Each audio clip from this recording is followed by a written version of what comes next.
Okay, I'm back. This camera decided to turn off again. Of course, I won't take any responsibility for that. Anyways, I think we paused at the power poses. Basically, how your posture is can increase self-confidence and self-esteem. So you can watch the video on that. I'll just briefly go through it. Basically, when I'm standing or sitting or just being in a posture like this, even kind of putting feet up on the table, hands up, these kind of positions have been shown to increase confidence and self-esteem. So her recommendation is spending a few minutes every morning in a power pose.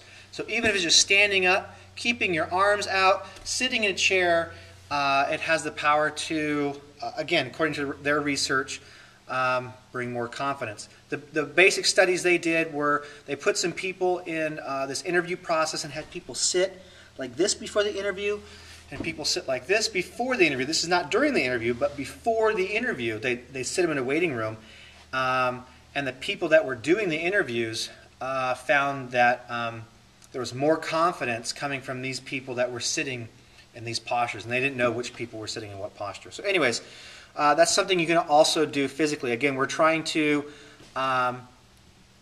put energy or resource back into self-control, which has been shown to be a limited resource at times. So physical, drinking water, or try the power poses. Next one, mental. An affirmation or intention journal. Now this one might be more challenging than you might think. For the next 21, 28, 30 days or so, write down on a piece of paper, I am confident. I am this. I am that. Things that you want to be, things that you see in self. Of course, we're going to make this in a positive way, not a negative. I'm lazy, I'm this. It might be more challenging than you think. It'd be easy if I said write down things you don't like about yourself or write down things that you're not good at. We'd go on all day. Another interesting thing, which is not in the notes, is you can do this where you're just saying it. There's been a lot of research that has been shown that it's a lot different than if we say something in our head than if we say it out loud. If I say, I am confident, it's a lot different than just thinking it. It also makes a different impact to our confidence and self-esteem if we are to look in the mirror and do the same thing and really look and say, I am confident. So again, this is another thing that you can kind of take on to kind of help you with the process of building confidence, self-esteem, building some resources as we continue this journey into self-sabotage. So that would be the mental. The emotional one, we're going to spend a little bit of time talking about this one. It's called a roll, tree, and label leaves. Basically, you're creating a list of your roles in life. What are your roles? For me, I'm a man, I'm a husband, I'm a son, I'm a brother, I'm a father, I'm a business owner, I'm a friend, and it goes on and on and on. All these different roles that I have or play, we could say, throughout the week. So if you look to the last sheet, we have Jane and John Doe's, this is their role trees. So the top one would be the roles that they are, and then the labels for those roles. So basically how you would do it is this. My offering to you would be, you could probably put down quite a bit of roles. Try to stick with 5 or something around there. If you really want to really go out of your way and do a lot, by all means go for it. It can just get to be a bit much. So you write down in this top, what are your roles? So we look at Jane Doe. She's a woman, a wife, a businesswoman, a mother, and a daughter. Of course, we could make a lot more too. So that's the role tree. Okay, she is in these roles right now, and she fluctuates between those roles within the day, within the week, within the month. Now, the label leaves are this. She's going to put down a label that she feels is something a woman should be, a wife should be, a businesswoman should be, a mother and a daughter should be. I would say this, try not to overthink it, because then you'll try to put more of a right answer in the box. Just let it flow. What do I think a woman should look like, should act like, should be like, should talk like. Boom, just put it down. Same with the wife, same with the businesswoman, mother, daughter, whatever roles you have.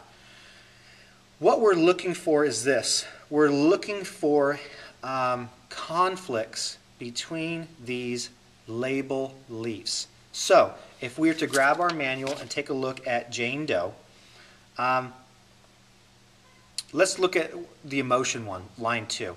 So, Jane feels that a woman should be emotionally expressive. Okay.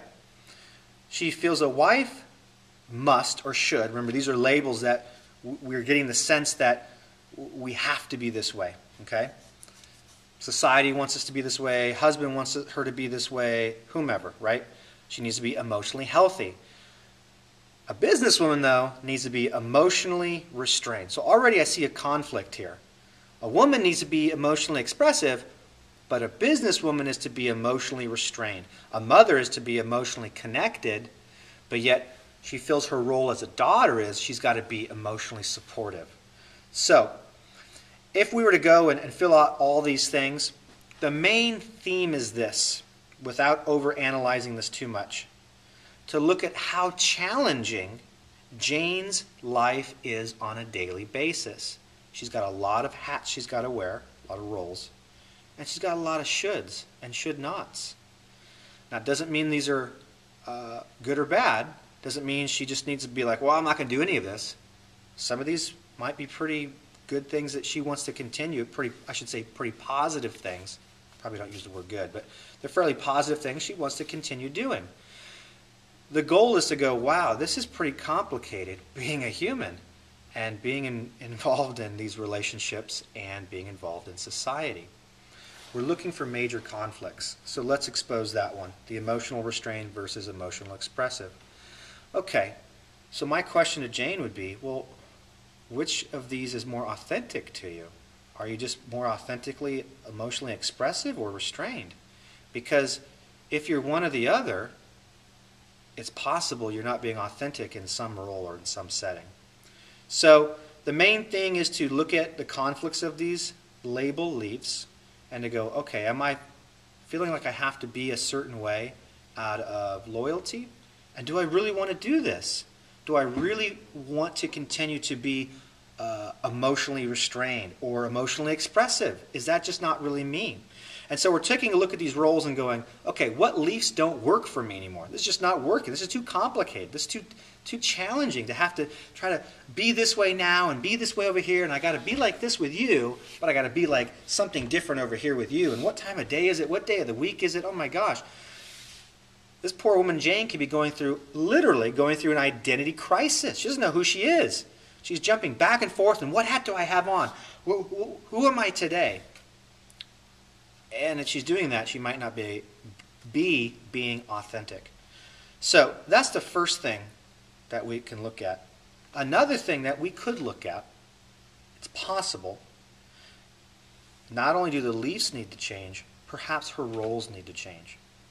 And this can be now a bit more uncomfortable looking at this. Perhaps these roles that she's signed up for, maybe she doesn't want to be signed up for them anymore. Now, some roles, they're not easy to get out of. She's not going to get out of the role of being a woman. She might not be able to just squeeze out of a role of being a mother or daughter. It might be challenging, and she might want to stay in her role as a wife.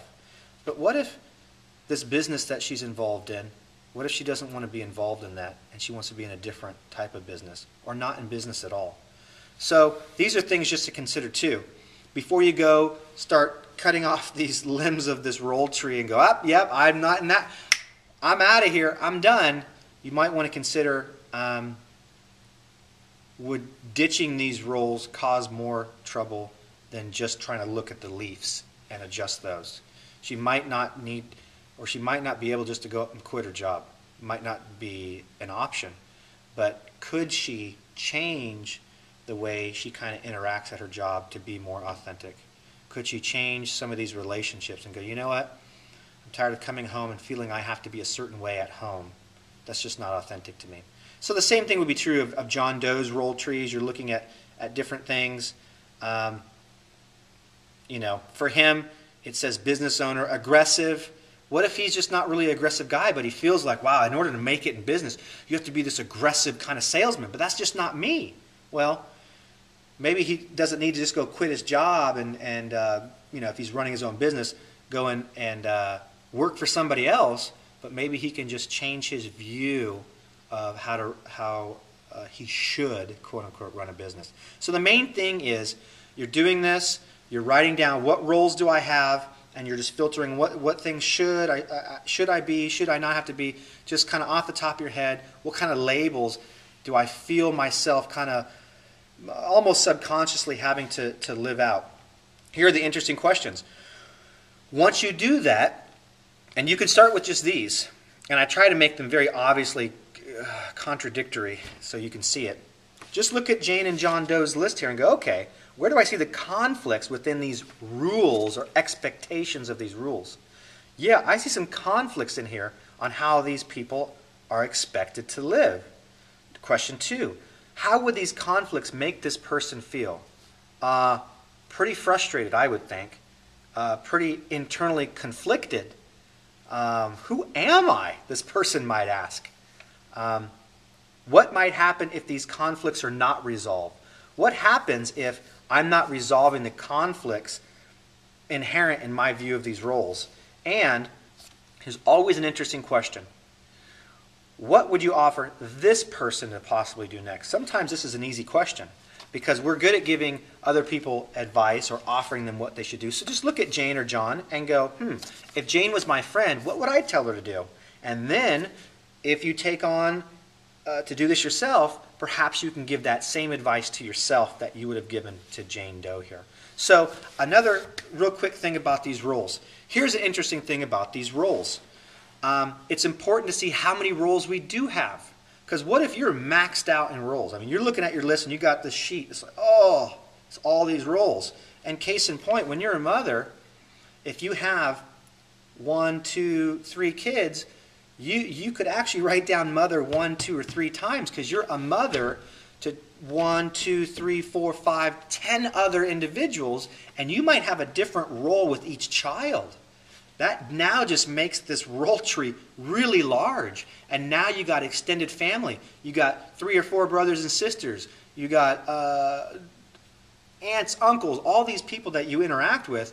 It just makes it very complicated. So then let's say some old friend wants to come back into your life and now wants to be a best friend or something like that, or someone has a new business deal for you and you already have a business and he wants you to take on another role. That would be another role here in the tree, and you're going, oh my God, no way, I can't do that. It can help you see that perhaps you are just really depleting yourself, that ego depletion. Self-control is a limited resource. You don't have time to even, think about anything. You don't even have time to check your watch to see what time of day it is because you're so pulled at different areas. So going through some of this class material can be really challenging because you're just doing too much, too many roles. So it could help you go, yeah, you know what? I can't take on another business venture. I can't do this right now. I'm content with my roles. I enjoy my roles, but I can't take on any more. It's just too much. So another interesting little thing to do. So basically, that's the final part of this lesson. Basically, let me recap. The main things, again, are define self-sabotage, define success, find out what you want, consider, am I doing things out of loyalty or respect? So what to do next? Here's what I would offer you to do next. I invite you to answer the questions in the class. Again, if there's a blank for it, feel free to write it down if you'd like to. 2, I invite you to create your own questions and answer those as well. I'm sure that you could come up with a lot of great questions that are even more specific for where you're at that you could answer as well. I invite you to go through one or all of the exercises in section 7. Again, I've given those just to make sure that for some people they have enough. For others it might be too much, and if that's the case, then you can just, I always say, highlight it with a black marker. If it's too much, it's okay. It's not really a big deal. It's just some extra things to keep you going and go through and look deeper. But if you got what you need up to section 6, you're good. I invite you to move on to the next step when you're ready. We'll be having another class on Lesson 2. When you're ready for that, it'll be ready for you. And that's it. Real quickly, I'd like to just highlight kind of where we go from here in Lesson 2. Give you just a brief little intro to Lesson 2. So now that you've figured out what you want in Lesson 1, Lesson 2, we take what you want and we dig a little bit deeper. And we ask, what would that mean? What would it mean to you if you got what you want? We can ask that question a little bit more, a little bit more, a little more. And we just start digging down our roots. Okay, now, whatever I literally stated, what does that really mean? Next, we ask the question of where does that lead? Okay, you've got it. Let's just assume you've got whatever you want. Where are we going with this? What are we going to do with it? And this is where we start to dream more about life. So, think of step 1 as we've planted a seed. Okay, step 2 is we're getting our roots, starting to grow them down this way in step 2, and we're going up this way in step 2. So now we're starting to go kind of up and down. Hence the whole lesson with the roots of self-sabotage. Think of it as a tree. We're growing our roots down, we're growing our limbs up, and like any tree, a tree is useless without any roots, but a root system is also fairly useless without a trunk and some leaves and some fruit or something of some sort. So anyways, that is Lesson 1. I appreciate you taking the time to go through this class with me. I know I have learned a lot just from doing this on my own. I've learned a lot from giving the class in person, and I've actually learned a lot just from sitting here and listening to myself blab for a couple hours. So I hope you did too.